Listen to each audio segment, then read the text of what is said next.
depending on the type of improver, from 0.3 to 1.5, because some are more concentrated, some are less. So you scale your ingredients. After scaling, what happens?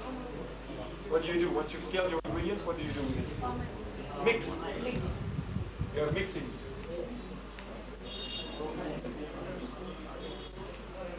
After mixing, ferment. Right. After, divide.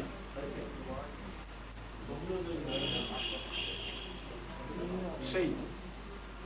So you have second proofing normally here. Second rest. Shape. Then you have final proofing.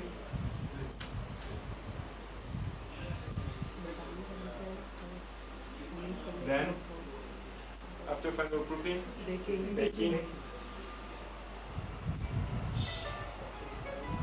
And then staining, okay? So that's what I said, leaving the bread. So if it's a crusty bread, leaving it in air movement for half an hour. If it's a soft bread, packing it at the right time, okay? These are equally as important. If you don't scale right, if instead of 1% yeast you put 5% yeast, you don't have the same answer. The same problem. Mixing.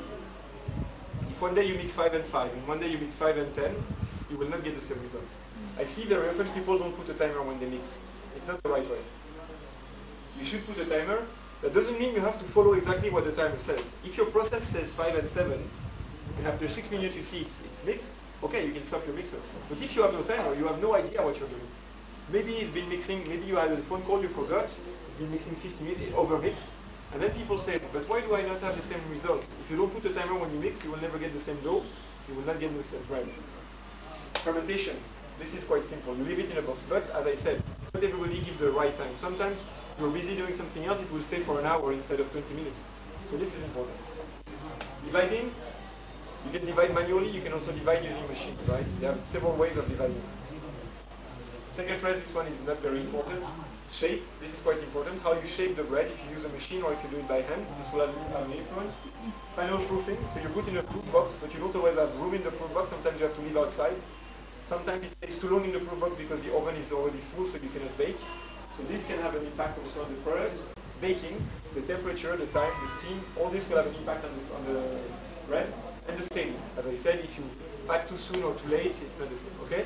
So let's say you have a process for making bread. The process says scale this, okay? And then mix like this, and then ferment like this, and then divide like this, give this much second rest, shape like that, final proof like this, bake like this, and stay like this. So this is ideal baking condition. Everything goes as planned. Everything goes as planned.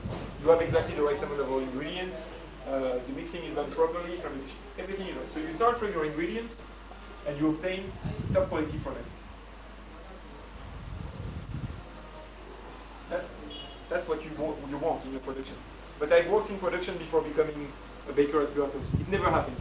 There is not one day that this happens, because there's always something. You miss an ingredient, so you have to replace. The staff is not here, so they will not scale properly. It's a new guy that comes, he scales, it never happens. So to get the top quality, sometimes you have to go a bit like this, okay? So what we provide here are solutions to help you always get the top quality, even if here you have different factories, okay? If you don't use a premium improver, or if you don't use a mix that contains the improver, so the mix, for example, it makes the scaling process much easier. You have a brown bread, all you have to scale is flour and the mix, the yeast and the water, and that's it, and you have your brown bread.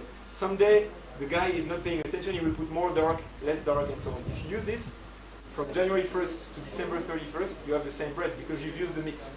And you have less ingredients to scale, so that's less room for mistake, right? Then, what the improver contains in our mix, or contained in our improver, is tolerance, okay? Tolerance of the dough. So, if you don't use improver, okay, you will mix, but your dough will be too hot. So you will leave less time in fermentation. And you will divide like this, and then the shaping will be difficult, and so on, so you arrive here. So instead of coming here and arriving to your top quality product, you're this far from your top quality product, okay? But when you use the right improver, it will make this more stable. So whatever happens, whatever the conditions, because they're never perfect like this, you will always get the top quality product. You don't get too far. Maybe you will not get 100%, but you will get 98%. And if you can get 98% every day of the year, that's good. What you don't want is that sometimes the bread is not good enough, you cannot sell it. That happens, huh? I've seen it. The oven is full, we cannot bake it, so we leave it outside, overproofed. You put in the oven, it collapses. You cannot sell the bread if it's flat, right? If you don't use the improver, that's what happens. If you use the good improver, okay, I'm not saying that from 1 hour you can leave 2 hours, but if you leave an hour and a half, the quality will be 98%. It would be better to do it the other way, but if you cannot, you cannot. So the use of a premium improver, the use of a mix containing an improver will give you a standard process. Especially, I'm also especially thinking about the ones amongst you who have several production places. If you have one place and you can be there and check on the people working, it will be most of the time okay every day. But if you have 10 production places and different stuff, and sometimes the flour is not the same from one place to another, if you don't use top quality improver or if you don't use a mix, then your outcome will be different from one store to another, from one day to another, from 1 week to another. That's why we provide these mixes, because I'm thinking, for example, about the Tegral donuts. All the donuts you made were with a Tegral. Tegral donuts, Tegral means 100% mix, so that's the most simple. You put the Tegral mix, the yeast, and the water, nothing else. So the flour will always be the same quality because we provide the flour. No eggs? No eggs. In this Tegral, you have no eggs. Everything is inside the mix, and there is no egg in the mix. It's Raw egg-free. milk.